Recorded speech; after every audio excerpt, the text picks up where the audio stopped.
Hey everybody, good seeing y'all. It's been a while, I guess. The team culture keeps getting higher and higher, especially with how well minicamp has gone this past week for the Chicago Bears. It was 100% attendance on the first day with very little no-shows over the next 2 days. And also there was tons of strong highlights and reports that I'm going to jump into today for you guys. And I think after watching them that you guys will get even more excited for the 2024-2025 NFL season, especially for our Chicago Bears. Hello, everyone, and welcome back to this episode of Just Another Year Chicago Bears. My name is Nick Rohde, and as always, thank you for tuning in. I am back from my work trip and ready to get back into our regular scheduled programming for you guys, and I really appreciate your support over the last couple of weeks.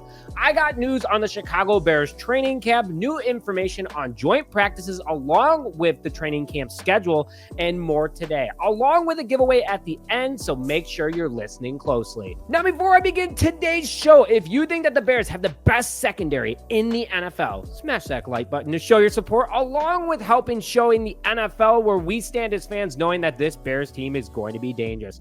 Also, comment Bear down in the comment section below, and make sure you listen, because during this episode, I am going to talk about how you can win a Bears jersey. Stay tuned to the end. It's going to be very simple to enter. So starting with the defense, Kevin Byard was low-key a steal of a signing by Ryan Poles this offseason. He at camp has had already 3 recorded interceptions. According to just the media, he's probably done more than that, and he's already gaining very high praise from this locker room. Jalen Johnson said it's been a very smooth transition between him and Eddie Jackson, and he is a leader of this defense and has understood it quickly.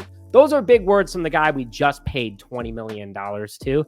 And he has been one of the better safeties over the last few years, averaging over 100 tackles per season, over 30 pass deflections in the last 3 seasons as a whole. And we got him on a 2-year, $15 million contract. That is $12.5 million less over the entire contract than we were going to pay Eddie Jackson over the next year.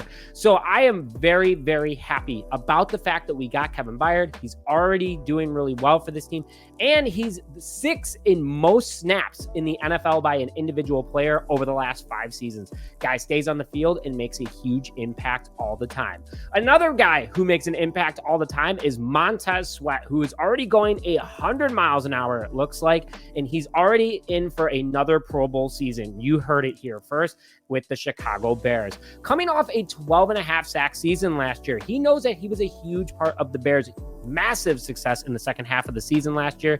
And if he can do what he did alone just last year, again this year, this defense will be one of, if not the best in the NFL, not only this year, but for years to come. I have no doubt about it. And we clearly see a future in him because we signed him for another 4 years. And we may not need Ryan Poles to go out and spend that key cap on a partner in crime because of the fact he may already have that on the roster. And no, it is not DeMarcus Walker, who I still think is going to be a huge impact for this team. Austin Booker is apparently going ballistic at training camp so far. And Sweat himself, even during his personal press conference on Thursday, had high praise for the rookie. Sweat told the media that he thinks that Booker is everything that you need in an NFL edge. He is going to be a huge factor for this defense, and he's not only that, going to be a great edge in the NFL. Coming from a young veteran like Sweat, who's established and respected in this league, that's a big deal. He sees the success that this kid has. He sees it in himself. He sees a lot of him in Austin Booker, and that is awesome to hear, in good leadership, and that maybe Ryan Poles hit out another late round gem. Super excited about that. But quickly into the not so good news, the injury report, or the no-show report, we'll say. Kyler Gordon was not in attendance, or at least did not practice the last 2 days. He was there on Wednesday, but not there on Thursday at all. And Brisker missed day 2, but was there for day 3. So overall, a lot of the defense, most of the defense was there. Not all of them were practicing 100%. Montez Sweat did mainly individual drills, but he did go into team drills on the 3rd day. But overall, you don't want these guys to get injured. But something to keep an eye on, but we don't have to worry about that for a minute. Going over to the offensive side of the ball, this offense is going to be crazy fast. This video alone of Khalil Herbert catching it out of the backfield shows a few things. One, we're insanely fast. Herbert, not just himself, but this team is going to be insanely fast, and this offense is going to make a lot of noise in this league. But also, we have dual threat running backs. Waldron is going to make sure that everyone is a target on the field, and he has as many options as possible for Caleb Williams. Probably a big reason why we brought him in, because Luke Getsy only threw it to like 2 people. But overall, I mean, really good stuff in this video alone that we saw, because the defense needs to be able to adjust to these super fast running backs. And if the offense is this fast and can do what they were able to do against this defense is going to get better in that way. And the defense is going to make the offense better overall. This is what teamwork is all about. This is what practice is all about. And these guys are definitely complementing each other very well. And then you got Cole Kmet, who we got to see that this is a very strong tight end offense. I mean, he has been having a really good camp so far with him and Caleb Williams. They're hooking up super well right now. Kmet also he looks bigger than ever. He looks really strong. He's building a strong connection with the rookie. He's understanding this offense. And I'm saying it right now, he could really be in for a 10 plus touchdown season. So if you're a fantasy owner, I suggest picking up Kmet as your TE1, because the connection's there, no doubt about it. But also, you also have Gerald Everett, who's a strong veteran, who's going to complement Kmet. And then you have Williams, who's going to use Kmet a lot as a safety route. So it's just a match made in heaven, guys. And speaking of match made in heaven, then you also have Gerald Everett, who also another huge signing this past offseason for super cheap. He's been dangerous at camp so far. You know, 2 of Williams' big highlights were both to Gerald Everett. And I love what I'm seeing. I mean, this could be a really good year for Gerald Everett. He's a first down machine no matter where he goes. And if this is a tight end friendly offense, he's still going to keep that going. He's going to elevate this offense to the next level, though, because he understands it. He's able to help get guys to know what is going on and understanding the playbook, and will be also another strong target for Caleb Williams and a difference maker, especially for momentum on those first downs. And someone who a lot of people are like, all right, here we go again. Velus Jones Jr. is fighting for a roster spot. He caught one of the deep, high-quality balls that Caleb Williams threw to him, and yes, he fell down after. But I don't think he needed to fall down, but it doesn't matter. I'm not a pro athlete. I'm not a professional NFL wide receiver. He caught it. That's the big thing for him. I know that he's had some butterfingers over the last couple of seasons. He's definitely caught that Chicago sports media criticism by me and a lot of other people and the fans, obviously, but he's doing a good job out there so far. He's fielding punts really well, but again, this is practice. Would love to see what he does during the preseason. That's what we're really going to find out about Velus Jones Jr. But overall, I mean, he's fighting for a roster spot right now. He knows this wide receiver room is absolutely stacked and super dangerous. So if anyone's going to get on the chopping block, it's a guy with a bad track record right now. So he's going to be playing absolutely out of his mind. But a guy that doesn't have a bad track record is our 6-time Pro Bowler, Keenan Allen, who's had some pretty nice highlights at camp. Nothing too crazy from the Bears social media team, at least, but he's running drills well. He's talking to Caleb Williams. He's talking to the other wide receivers. He's being a good mentor, and it's all smiles. The vibes are high out of Keenan Allen. I love this guy that we brought him in for a 4th-round pick. It's good to see him out there working already. I know he wasn't there doing OTAs, but no one had to be. It's just, you know, he's a 6-time Pro Bowler. He's 32 years old. He doesn't need to be out there. But he's going to be a dangerous threat for this offense, and that's the big thing that everyone's looking forward to, and I'm really excited about. But someone that is absolutely a fan favorite already and is going to be an even bigger one is DJ Moore, man. Day 3 deep ball and threading the needle from Caleb Williams.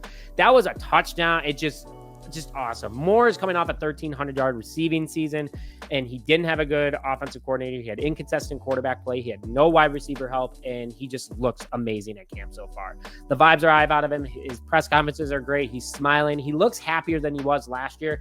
But also, he's got to play hard. He's got a contract extension coming up here, which I hope that we do. But he's connecting with Caleb Williams really well, and that's what's going to make Williams better. That's what's going to make this offense better. And in return, DJ Moore is going to keep putting up 1,300 yards. So really excited about that. And Keenan Allen and DJ Moore are also being fantastic mentors to Rome Odunze, because he is the future wide receiver of this team. He's the future duo of Caleb Williams and Rome Odunze for the next decade. And we've never had that kind of situation, at least in a long time, at least in my lifetime, to be honest with you guys. And we're seeing it right in front of our eyes. You know, Rome had a beautiful catches during camp, and it shows why we took him at number 9, because polls almost traded up for him, and it shows that he's a big, reliable wide receiver who's fast. He's connecting well with Caleb Williams, and that's what's going to make this offense go much farther and be good for a very long time. So I'm super stoked about it. I'm happy to see that everyone is clicking on this offense right now. just the vibes are high, guys. And unfortunately, yes, I do have to go into the injury no-show notes. Nate Davis practiced on and off for the first 2 days and then didn't on day 3. So I'm happy to see that he's at minicamp because he wasn't there at all. And if he goes back to his original self like he was in Tennessee, what we signed him for, this offensive line is in much better shape than you guys thought. But again, I'm happy that he's just there. He went through a lot last year, and for him to come back, it might bring up some memories of what was going on last year at this time. But he's doing a great job, and I'm happy to see that for Nate Davis. I'm wishing him that he continues to progress, and hopefully he's 100% healthy. But here's one that I thought was really interesting. Braxton Jones did not show up at all to Halas Hall on day 3. Didn't find a reasoning anywhere. Didn't sound like anyone was worried about it, but something to keep in your back of your head because it was very hush-hush.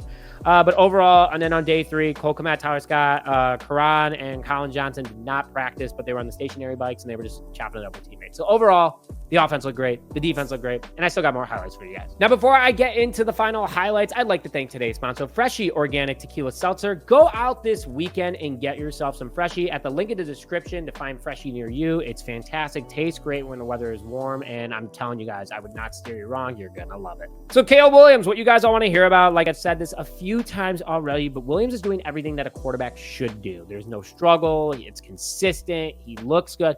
He's learning. If he does struggle, it's because he's learning. It's not like he doesn't understand the playbook. He's picking it up pretty darn quick, according to reports. And it's just his throws are smooth like butter, guys. Same spot every single time, threading the needle. Obviously, I showed you in that DJ Moore highlight. But this one is the best one when, Caleb Williams just jumps, makes an athletic play like we saw at USC. And he didn't make it look difficult at all. He made it happen. He looks comfortable when he does it. Overall, this offense is going to be able to go farther because of his individual play, and that is what's big for this team. And then finally, just the other highlight, Torrey Taylor, man, he's just kicking nukes. I mean, 6+ second hang time, 65-yard punts. Yes, we used a 4th rounder on him, but he's a blue chip punter, and that's so big for us, and I think that's absolutely massive moving forward. Training camp info. So the Bears tickets go on sale June 9th. Not on sale. You can get them for free via Ticketmaster, so good luck to everybody that goes there. If you guys get an extra one and want to bring me with, I would love that because I don't know if I'm going to be able to even get tickets myself, but super excited about it. July 9th, you're able to get it. It's the last week of July when things start, and there's only 9 open practices. So you can go on the Bears website and see those days, but there's only, I think, 2 Saturday practices, which is kind of crazy. And the rest are during the week besides one Friday. But yeah, I mean, a lot less open practices this year, but I'm going to at least try to go to 4 of them. So hopefully I'll see you guys there. And if you are going, make sure that you comment before you go. Oh yeah. How to win a jersey. To win a Bears jersey of any player of your liking, you need to do the following. Comment Bear down in the comment section below, along with who you think will have the most interceptions on the Bears this next year, along with subscribing to the channel if you haven't already, and like this video. I will save this video for after the season, so make sure you stay subscribed and talk through the season, and I will announce it after the season, which will be in March, because, we're going to the Super Bowl this year. But overall, super excited about this team, guys. I'm really can't wait to see what's next, and I'm sure you guys can't either. So thank you for watching this episode of Just Another Year Chicago Bears. There's a lot more highlights coming, more information coming, so stay tuned. But with that, thank you as always for tuning in. Have a great, safe weekend, guys. It's beautiful out there. The cicadas are out, so watch out for those. But overall, lots of good vibes. But with that, thank you as always for this episode of Just Another Year Chicago Bears. My name is Nick Brody, and as always, bear down, baby.